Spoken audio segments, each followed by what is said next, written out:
40 ans. C'est c'est fou quand on y pense. Super Mario, Eh oui, qui fête ses 40 ans aujourd'hui même, 13 septembre 2025. Un plombier qui est devenu bien plus que ça, une icône mondiale. On a justement creusé tout ça dans l'article qu'on a préparé. exactement.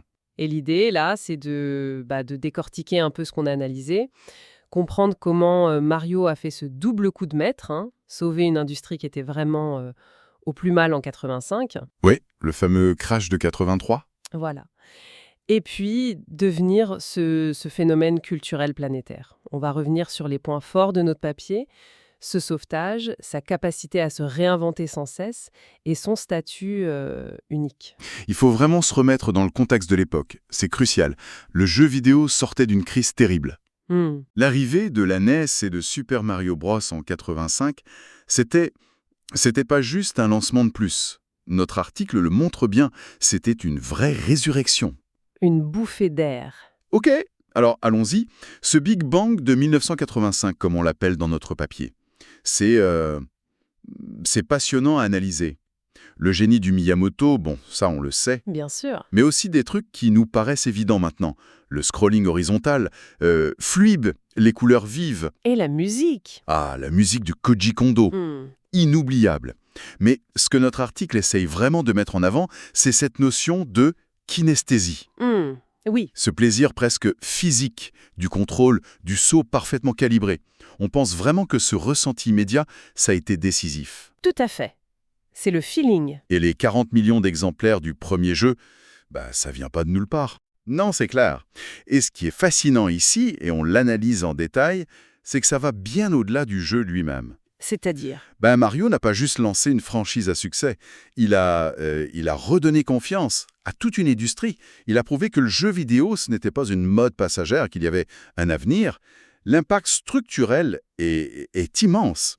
Et l'autre point clé de notre article, c'est cette capacité incroyable à se réinventer.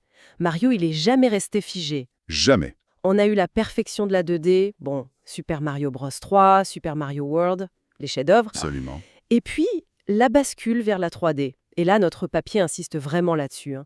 Super Mario 64, c'est pas juste un bon jeu 3D, c'est le jeu qui a écrit les règles de la plateforme 3D moderne.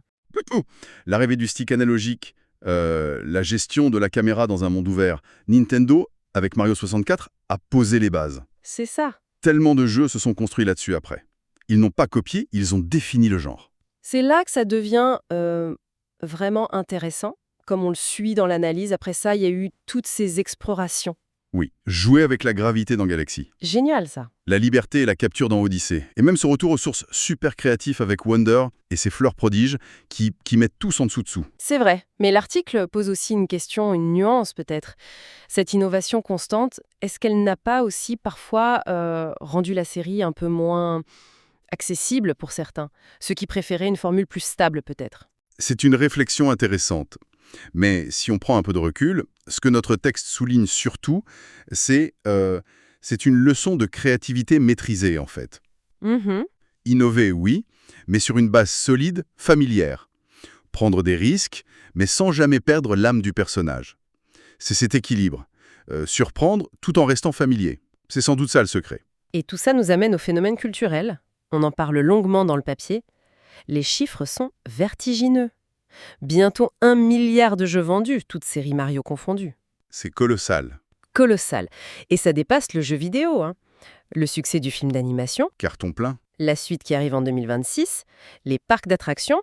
Mario, il touche toutes les générations. Et ça soulève une question importante, qu'on aborde aussi dans notre article. D'où vient cet attachement universel? C'est un peu le Super Mario Effect. Le Super Mario Effect. Oui, l'idée que le jeu, il dédramatise l'échec. Rater un saut, c'est pas grave, c'est jamais vraiment punitif au point de te décourager. C'est vrai. Tu recommences, tu apprends, tu essaies autre chose sans cette grosse frustration. C'est accessible, c'est joyeux, et cette philosophie, je pense, elle est fondamentale dans son succès planétaire. Alors au final, qu'est-ce qu'on retient? Après 40 ans, Mario, c'est, comme on le dit en conclusion de notre analyse, c'est cette quête permanente d'innovation, mais toujours au service du plaisir interactif pur. Exactement. On est assez curieux de voir ce qui nous réserve pour la suite hein, sur la prochaine console Nintendo. Tentez là. Et peut-être une dernière pensée pour nos auditeurs. Au-delà de la qualité des jeux, de l'innovation dont on a parlé, quelle est la part réelle de la nostalgie dans cet attachement durable? Bonne question. Comment on mesure cet équilibre fin entre le confort de ce qu'on connaît et l'excitation de la nouveauté? C'est ce mélange qui fait que ça marche encore, décennie après décennie. 40 ans de waouh. Franchement, ça force le respect. Merci Mario et bon anniversaire.